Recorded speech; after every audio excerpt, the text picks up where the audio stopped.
بسم الله الرحمن الرحيم الحمد لله رب العالمين. சூரத்துல் வாக்கியாவின் சிறப்புகளை பற்றி காண்போம். எம்பெருமானார் ஸல்லல்லாஹு அலைஹி வஸல்லம் அவர்கள் கூறினார்கள், ஒவ்வொரு இரவும் யார் சூரா வாக்கியாவை ஓதி வருகின்றாரோ அவருக்கு ஒருபோதும் வறுமை ஏற்படாது என்று அருளியுள்ளார்கள்.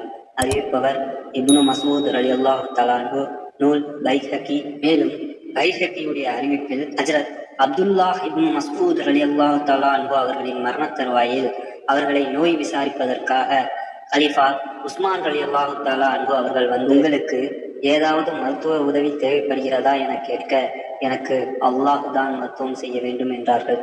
உங்களுக்கு பின்னால் உங்களுடைய பெண் மக்களுக்கு பைத்துல் மாலிலிருந்து ஏதாவது உதவி செய்யட்டுமா என கேட்க, அப்துல்லாஹ் இப்னு மஸ்ஊத் ரலியல்லாஹு தஆலா அன்ஹு அவர்கள் கூறினார்கள், கலிஃபா உஸ்மான் ரலியல்லாஹு தஆலா அன்ஹு அவர்களே, எனது பெண் மக்களுக்கு நான் சூரா வாக்கியாவை கற்றுக் கொடுத்துள்ளேன்.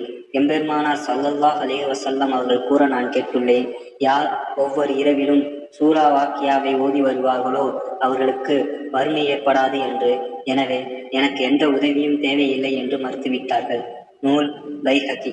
மேலும் யார் ஆரம்பமானவர்களின் கல்விகளையும் இறுதியானவர்களின் கல்வியையும் இவ்வுலக மறு உலக கல்வியையும் அறிவது மகிழ்ச்சி தருமோ அவர்கள் சூரா வாக்கியா அத்தியாயத்தை ஓதட்டும் என்று மஸ்ரூக் என்பவர் கூறினார்.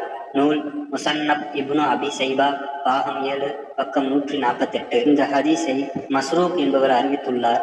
இவர் தாபியின் ஆவார். சூரத்துல் வாக்கியாவின் சிறப்பினை பற்றி கண்டோம்.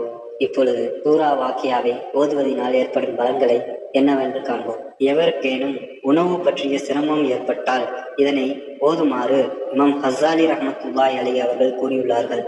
மேலும் இதனை நோயாளிக்கு ஊதினால் நோய் குணமாகும் என்றும் கூறப்பட்டுள்ளது. வாழ்வில் எல்லாவித மகிழ்ச்சியையும் பெற ஒருவர் இதனை வழக்கமாக ஓதி வந்தால் வாழ்வில் மகிழ்ச்சியை நல்கும் அனைத்தையும் பெறுவார் என்றும் கூறப்பட்டுள்ளது.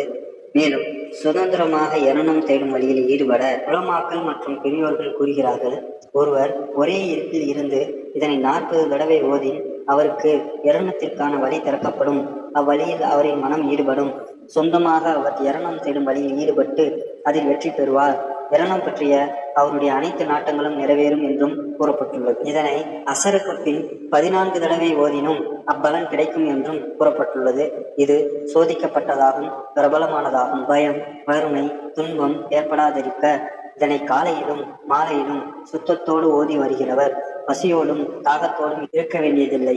அவருக்கு வறுமையோ பயமோ துன்பமோ ஏற்படாது இன்ஷா அல்லாஹ். பிரசவ வேதனை நீங்க இதனை பிரசவ வேதனை அனுபவிப்பவனுக்கு ஓதினால் சுகப்பிரசவம் ஏற்படும் என்றும், இறந்தவருக்கு தண்டனை குறைய இறந்தவரின் மீது இதை ஊதினால் தண்டனை குறையும் என்று ஞானிகள் கூறுகிறார்கள்.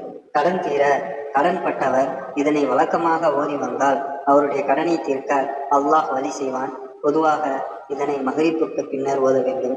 நாட்டம் நிறைவேற இதனை ஓதுபவரின் நாட்டங்கள் அல்லாஹ் நிறைவேற்றி அருள்வான். மேலே சொல்லப்பட்ட பலன்கள் அனைத்தும் இஸ்லாமிய அறிஞர்கள் மற்றும் உலமாக்களால் ஓதி வரப்பட்டு அவர்கள் அடைந்த பலன்களை நமக்கு நூல்கள் வடிவில் தந்துள்ளார்கள். அதனையே இங்கு பதிவிட்டுள்ளோம். மேலும் சபூல் முஞ்சிலாத் என்று கூறப்படும் 7 சூறாக்களில் சூரத்துல் வாக்கியாவும் ஒன்று என்று குறிப்பிடப்பட்டுள்ளது. சூரத்துல் வாக்கியாவை ஓதும் முறையை பற்றி பின்வருமாறு நூல்களில் குறிப்பிட்டுள்ளதாவது: வெள்ளிக்கிழமை சுபுகிலிருந்து ஒவ்வொரு ஃபர்லான தொழுகைக்கு பின்னும் 25 தடவை வீதம், அடுத்த வெள்ளிக்கிழமை இரவு மகரிப் தொழுகை வரை 7 நாட்கள் ஓதி, பின்னர் இஷா தொழுகை தொழுது 25 தடவை ஸலவாத் ஓதி, இவை அனைத்தையும் அன்னநபி ஸல்லல்லாஹு அலைஹி வஸல்லம் அவர்களுக்கு அன்பு காணிக்கையாக நல்க வேண்டும். பின்னர் அடுத்த நாள் கொடுத்து காலையிலும் மாலையிலும் இதனை ஒவ்வொரு தடவை வீதம் ஓதிவரின் வாழ்வில் வளம் ஏற்படும் என தாபியீன்கள் கூறியுள்ளார்கள். மேலும் எந்த விருப்பத்தை எண்ணி இதனை ஓதினும் அது நிறைவேறும் என்றும் கூறப்படுகிறது. இந்த பகுதியில் சூரத்துல் வாக்கியாவின் சிறப்பினையும் அதனை ஓதுவதனால் ஏற்படும் பலன்களையும் தெளிவாக கண்டோம். இன்ஷா அல்லாஹ் சூரத்துல் வாக்கியாவை அதிகமாக ஓதி அதனுடைய அனைத்து பலன்களையும் அடைய வல்ல ரஹ்மான் நம் அனைவர்களுக்கும் அருள் புரிவானாக. ஆமீன்.